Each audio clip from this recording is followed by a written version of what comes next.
this episode, we're going to be talking about semiotics, the theories behind it, and how that applies to media texts. So, in everyday life, you are actually unknowingly doing something called semiotic analysis. This is the process of you decoding signs that have been constructed by the world around you. And indeed, in our culture, we have certain codes that mean things, and in your sort of specific interest and in your specific culture, you will have codes that mean things as well. And this process of decoding signs is actually called semiotic analysis. The process was first suggested by a man called Saussure, but actually a key developer of the theory, and one that you will be focusing on, is Roland Barthes. So to explain semiotics, it's easier if we first of all think about the different categories that these signs and the way that they're decoded fall into. And there's 5 different categories that we're going to look at.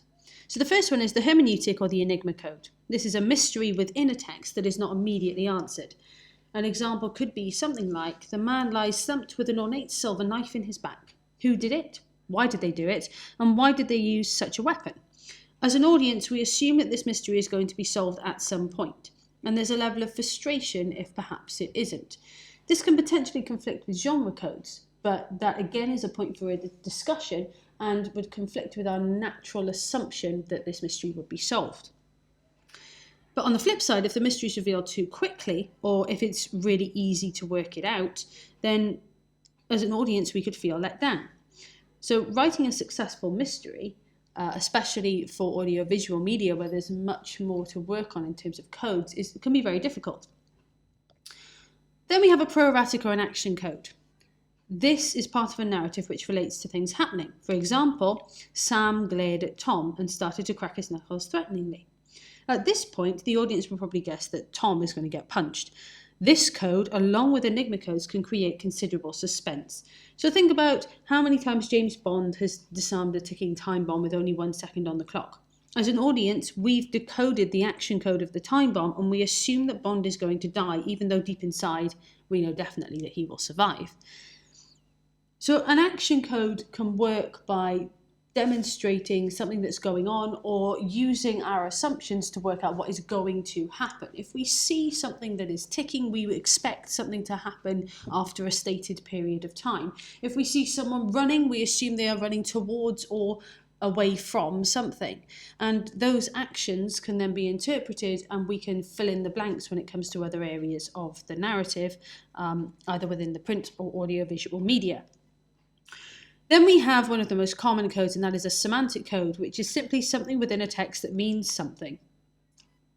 Quite often that's multiple meanings, and plurality of meaning is really important to Barthes. He actually says to interpret a text is not to give it more or less justified, more or less free meaning, but on the contrary, to appreciate what plural constitutes it. And plurality of meaning is really essential when you look at a media text, both as a creator and as a consumer, because you need to understand that that text can be read and will be read in multiple ways by different people. So there can be many meanings within a single text, and it's important to remember that. But semantic codes can often be things like colour, it can be things like setting, it can be things like costume, object. There's lots of different things that you can think about. Then we've got symbolic codes. This is a part of a text that stands in for or means something else, and this links closely to the semantic code. For example, the gold dress that Nicole Kidman wears in the Chanel No. 5 advert symbolises wealth, luxury, glamour, and power. So it's almost like a semantic code, but it goes even deeper than that. And there'll be certain iconic images and certain elements of images both in audiovisual and print media that will link to a symbolic meaning. And finally, there's the referential or the cultural code, where part of a text refers to something outside of the text. This assumes the audience has knowledge of whatever it is that the text is referring to. This is closely related to intertextuality, and often it can be the basis for humour. For example, the Big Bang Theory makes frequent reference to other texts, including Star Trek, Star Wars, and other aspects of nerd culture. As an audience, you're more likely to get the joke if you have knowledge of these texts. Likewise, Neil Gaiman's Sandman comics take place in a world where seemingly all myths, legends, gods, and comic book heroes exist. It requires a lot of background knowledge to fully comprehend every reference, but the audience can get it if they read it as a creepy story with many enigmas and symbolic codes. A great example of cultural or referential codes is programs like The Simpsons or like Community, because these programs heavily rely on intertextuality to create funny moments and for audience assumptions to work.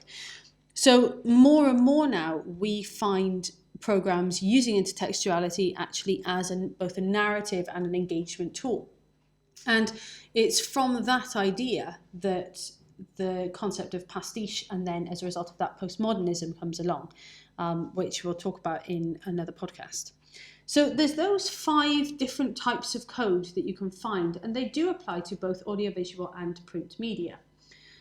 And we briefly touched on it with cultural codes or referential codes, but cultural context is really, really important when we think about these codes, because if an audience doesn't share a culture with you, then they may not understand the signs in the way that you do. So plurality of meaning, again, is important.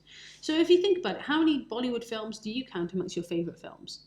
But actually, there'll be a lot of people out there who do count them as their favourite films. Would your grandparents understand some of the references made in a Big Bang Theory episode, or would they be confused? Would they brush over them? Think about a sitcom from the 80s. Would you understand all the references in that? Probably not. So it's important to understand that cultural context does influence the way that we interpret these signs.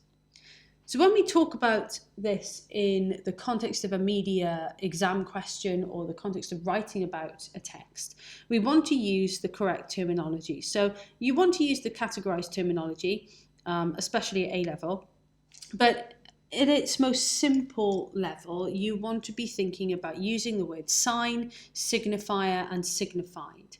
And by using those words, you're going to demonstrate that you understand this theory and you understand perhaps the concepts behind it. So the sign would be the object or the thing that you're looking at, and that is comprised of the signifier, which is the physical existence of that thing, and then the signified, the mental concept of that thing. So the signifier of the word tree, for example, would be the letters T-R-E-E. Now, that isn't actually a tree, but we have decided as a society that the letters T-R-E-E on a page that combine to make the sound tree link to the big leafy things that we see in parks and in gardens. So the signifier would be the tree, and the signified is then what we think of, in this case, the physical tree. So in that case, the sign as a whole is the word tree, and that's kind of the broken down impact that it has. So semiotics is essential when we consider media texts. It's essential because that is ultimately how we decode them and our process of decoding them. And when writing, it's important to think like that, because that process ultimately is what differentiates our media kind of brain and our media way of thinking from perhaps other subjects. So this theory is really, really important. It's most likely one of the first ones that you will study.